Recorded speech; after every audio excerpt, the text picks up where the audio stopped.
We must show up en masse. We must be loud and unceasing in our intolerance of intolerance. Taking a stand against racism, San Diego faith leaders joined together.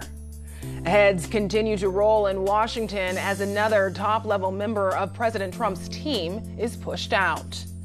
And California grid operators are bracing for Monday, when part of the sun will be blotted out by the moon. KPBS Evening Edition starts right now.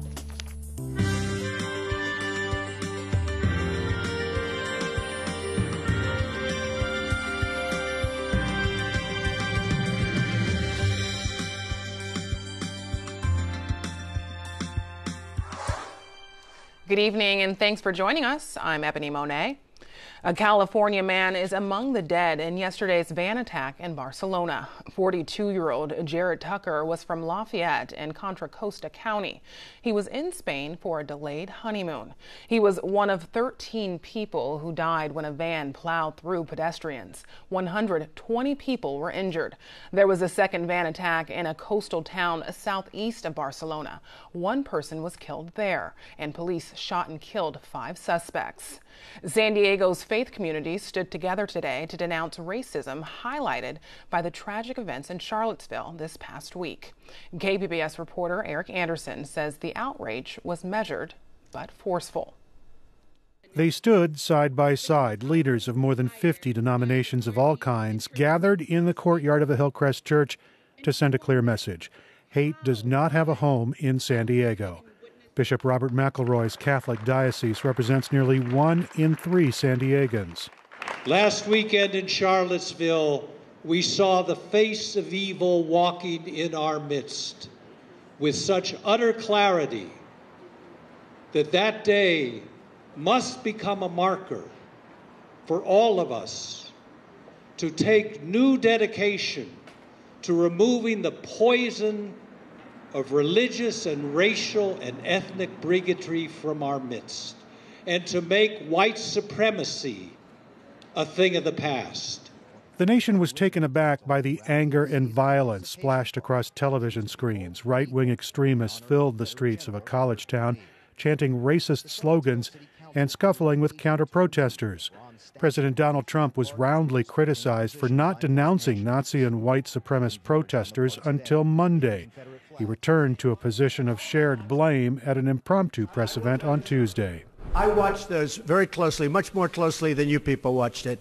And you have you had a group on one side that was bad, and you had a group on the other side that was also very violent.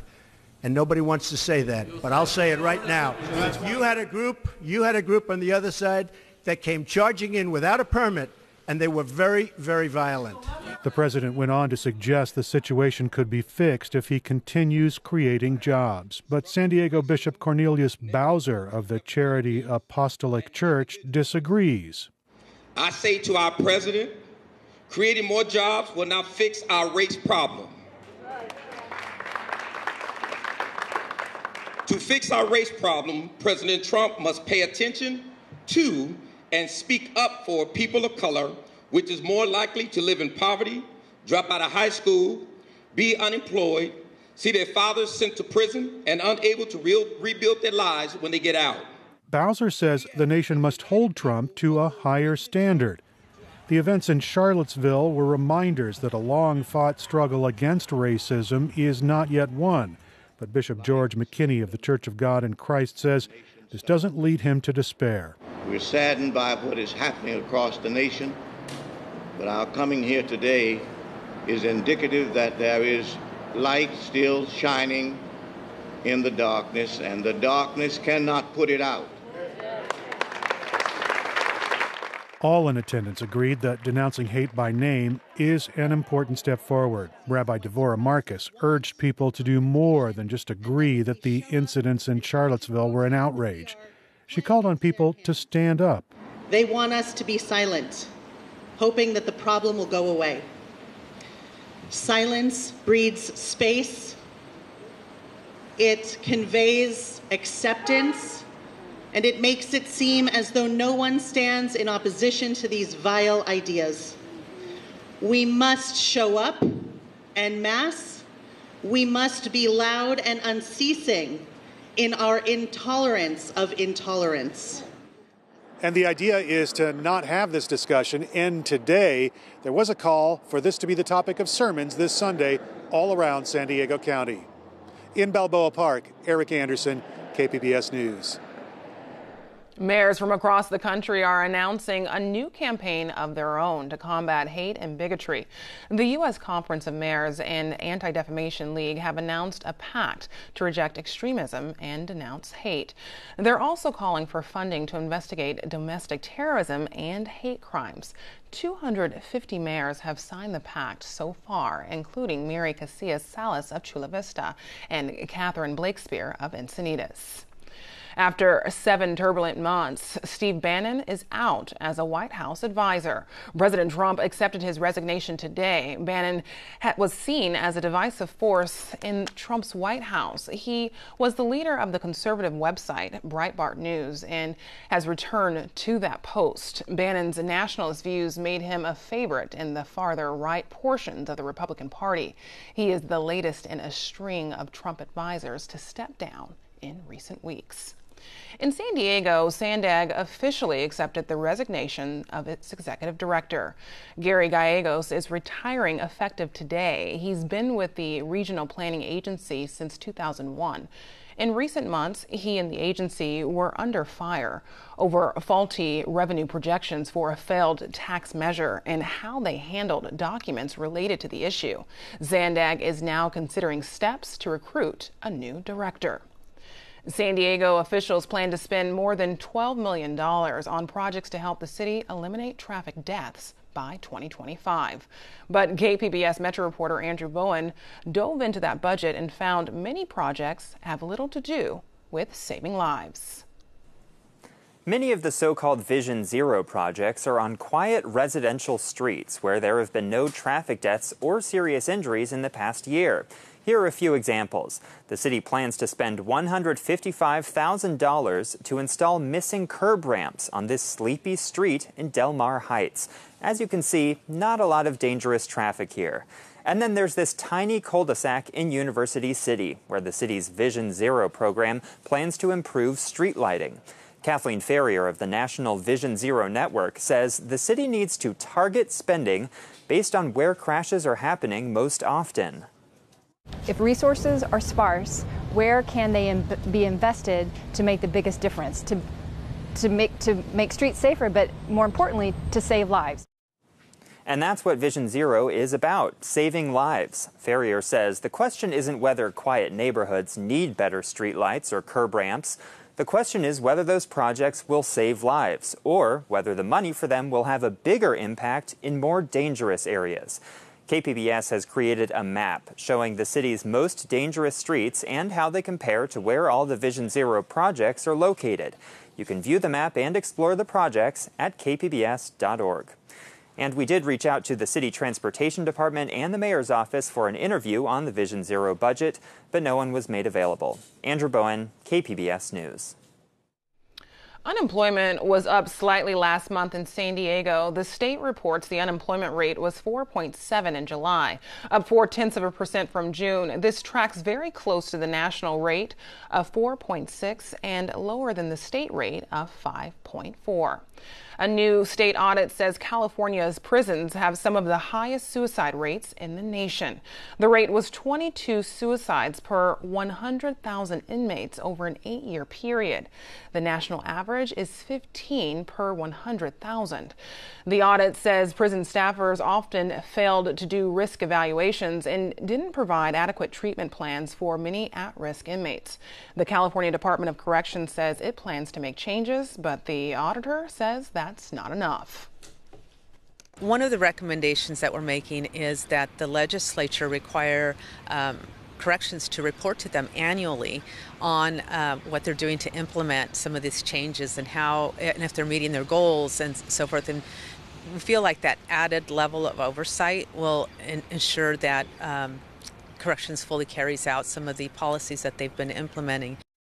The report also cited prison realignment as a potential culprit because it altered the prison's population, mixing more serious criminals with those who may have mental disorders. The Corrections Department says suicides do appear to be on the decline this year. There are few things worse for a parent than having a child in the hospital. It can be especially tough if the hospital is far away from home. For more than 25 years, the Ronald McDonald House has been a place at Rady Children's Hospital where families can stay.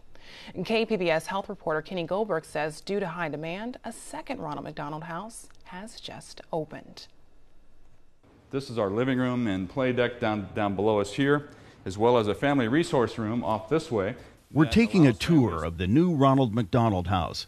Our guide is Chuck Day, president of Ronald McDonald House Charities of San Diego. This 7,500 square foot building has enough space for 8 families to stay for an extended period of time. There's a spacious, fully equipped kitchen downstairs, large suites on the 3rd floor, and even a state-of-the-art Nintendo system for kids to goof around with. But make no mistake, this is not a resort hotel. It's a place where families can stay when they have a seriously ill child in the hospital. Day shows us one of the most distinctive parts of the house, the reflection room. Our reflection room just really provides a space where folks can step away. And as you can imagine, we have seen every member of every possible spiritual faith in the world here at the Ronald McDonald House. And so we just try to encourage them to make this their own. They can spend some time in here relaxing and reflecting, just to try to take a little bit of the pressure off during the day. McDonald's founder Ray Kroc helped establish the first Ronald McDonald House in Philadelphia. Day says the concept is pretty simple. Keep families close. Keep families close to their hospitalized child. And it's been a remarkable mission for us, starting with number 1 in 1976, number 20 in 1980. We now have 365 houses in the world. That's it. It's lunchtime at the larger Ronald McDonald House just down the street. Young pianists take turns entertaining the crowd as families catch a quick bite before they go back to the hospital. Cook Robin Smith says it's important to keep families fed. Like today we have soup and sandwich, so we do like 3 types of soup, a hot sandwich, cold sandwich, salad on the side, and there's always some type of dessert, different variety of dessert, cakes, pies, cookies. So, sounds good. Yeah. I think they enjoy it. Joel Erickson and his family have been at the house since mid-April. They live in Russia, where Erickson heads up the Fulbright program. When his son Pavel was diagnosed with a brain tumor, Erickson contacted some of his old friends in San Diego. They recommended the doctors at Rady Children's Hospital. After Pavel had brain surgery, he had to spend a lot of time in the intensive care unit. As a parent, you just can't not be there. But at the same time, it's exhausting, and to have this right across the street so you can always be near. Amy McRoberts' daughter Emma was born at 28 weeks. Emma's twin sister died. McRoberts lives on the island of Saipan, just north of Guam in the western Pacific. McRoberts has been here since the end of May. Her daughter is in the neonatal intensive care unit. It's hard to be a NICU mom. Other people don't really understand it. So being able to be in a house full of people that truly understand the situation that you're in it's priceless. Families are asked to make a donation of $20 a day while they stay at the Ronald McDonald House, but no one is turned away if they can't afford it. San Diego donors cover 90% of the program's funding. Local McDonald's outlets and the McDonald's Corporation pick up the rest of the tab. The homes are a safe haven for families who are going through a health crisis, and demand is high, so it's not unusual to have dozens of families on the waiting list. Chuck Day says families who can't stay at the homes can still use the facilities during the day. So they can come to us for breakfast, lunch, and dinner. They can use our computer room. They can use our playground if they have siblings. They can simply come and relax. Day says there's a need for an even bigger Ronald McDonald House. He says that's because Rady Children's is getting quite the international reputation. And as their level of expertise continues to grow, we know more families are going to come here looking for help, and we want to be here to try to help them. Kenny Goldberg, KPBS News. The alt-right gets a boost with President Trump's shocking comments about the deadly rally in Charlottesville. And is NAFTA good for the U.S.? Negotiations have begun to revamp the pact. And SeaWorld faces financial peril after the Blackfish documentary. Join us for the roundtable tonight at 8:30 here on KPBS. Monday's solar eclipse will mean a hit to California's power grid. SDG&E is expecting to lose nearly 500 megawatts from solar energy sources. California makes up nearly half of the nation's solar energy production. Grid managers say they expect to handle the eclipse by tapping into other resources like thermal and wind energy. We've been dealing with this for many years now, and we expect it to grow as we move forward. So we've learned how to manage it, and we learned how to ensure that we always keep reliable grid. Energy experts are still urging people to cut back on their power use on Monday. Oregon is expecting 1 million travelers to flood the state, hoping for a glimpse of Monday's total solar eclipse. Some San Diego Eclipse Chasers spoke with KPBS science reporter David Wagner about why they're making the journey. This allows more than one person to look at the sun. On Monday, Grossmont College astronomy instructor Philip Blanco will be in Central Oregon, pointing a telescope directly at the moon as it passes in front of the sun. He's planning to contribute to the Citizen Kate experiment, a cross-country effort to capture images of the sun's inner corona. Where he's headed, things could get hectic, but Blanco says it'll be worth it. I don't like the crowds. I'd rather be in the middle of a field somewhere. But there is that feeling of doing an expedition, overcoming some obstacles, and working with a team, which is something that we as astronomers love to do. After the eclipse, Blanco plans to fly back to San Diego just in time to arrive at Grossmont for his first day of classes. San Diego Astronomy Association President Mike Chasen says about a dozen members of his organization will also be traveling to Oregon. But he's heading to Wyoming with his daughter to see his first total eclipse. I've never seen one, so I've heard they're really spectacular, and no words or videos will do it justice. You just have to experience it yourself. So having one that wasn't too far away, this just seemed like the right time to make the trip and check it out. Plenty of local astronomy buffs are staying put in San Diego. They're hoping for clear skies and an unobstructed view of a partial eclipse that will peak at 10:23 a.m. David Wagner, KPBS News. Mild temperatures, a light breeze, and clear skies made for an ideal day to be outdoors in San Diego today. Regina Miller lets us know what's in store for the weekend. Well, as we take a look across San Diego County, you can see how things are quiet with our satellite and radar. And then during the overnight hours, we'll have clear skies early, increasing late night clouds, and an overnight low of 67 degrees in the metro areas.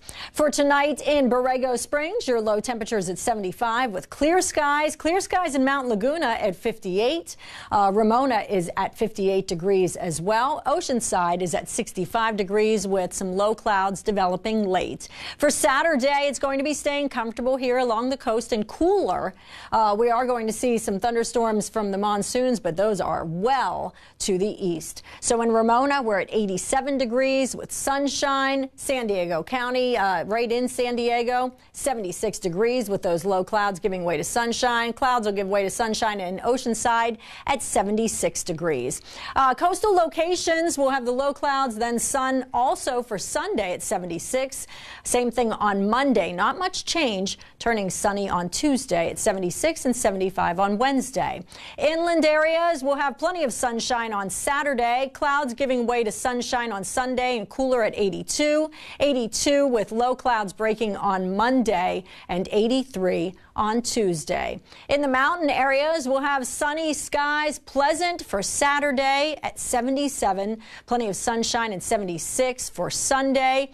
There could be a thunderstorm, so a little bit of that moisture could give us a pop-up thunderstorm in the afternoon on Monday and then sunny on Tuesday. In the desert locations, we're going to see plenty of sunshine, 104 on Saturday. We're at 102 with sunshine on Sunday, sun and clouds on Monday at 102, and we'll be at 103 with plenty of sunshine on Wednesday. I'm Regina Miller, KPBS News. I'm Hari Srinivasan on the next News Hour. What makes a good movie and how to watch the films we love. That's Friday on the PBS News Hour.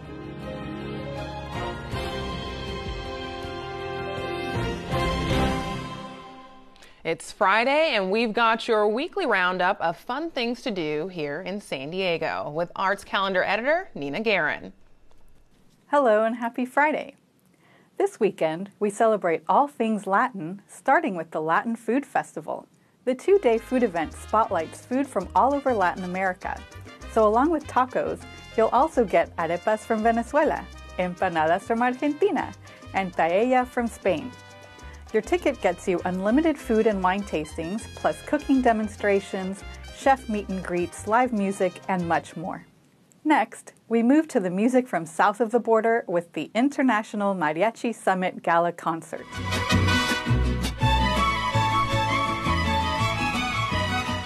Respected mariachi groups from the United States and Mexico will perform some of the most beloved Mexican anthems. The program also includes folkloric dancers. Proceeds from the concert benefit the Mariachi Scholarship Foundation. Over at the San Diego Rep is a musical about one of Latin America's most admired women, Evita.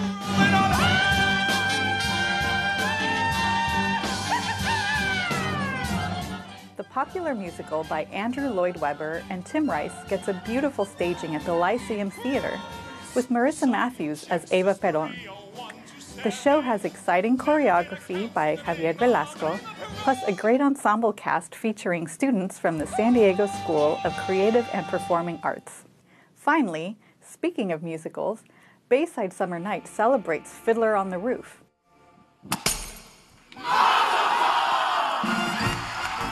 As part of its annual salute to Broadway, the San Diego Symphony will focus on songs from the popular musical.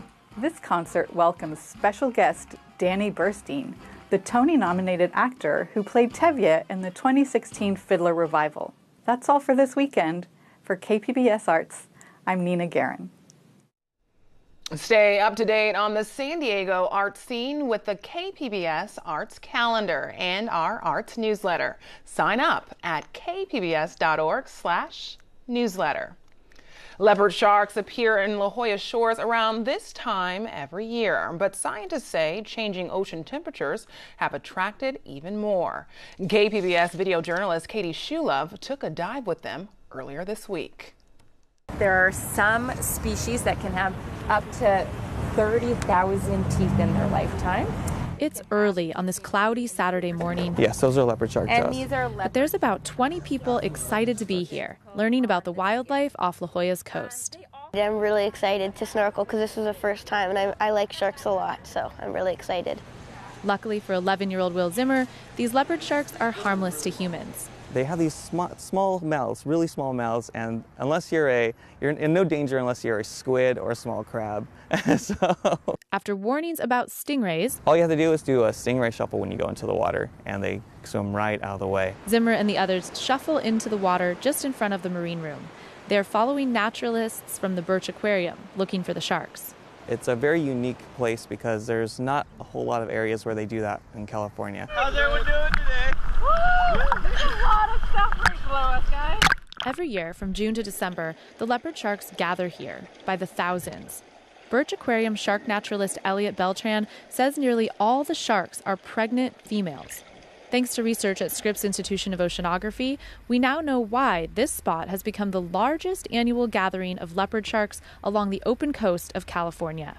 The waves at La Jolla shores are very, very small, and so what that allows is that allows for the water not to mix as much and allows for it to be warmer for them. So the warmer the water, the faster their babies will develop. So these are actually pregnant mothers that are here to help their babies develop faster and healthier.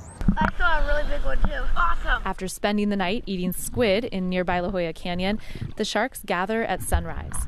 And they aren't the only sea life in the area.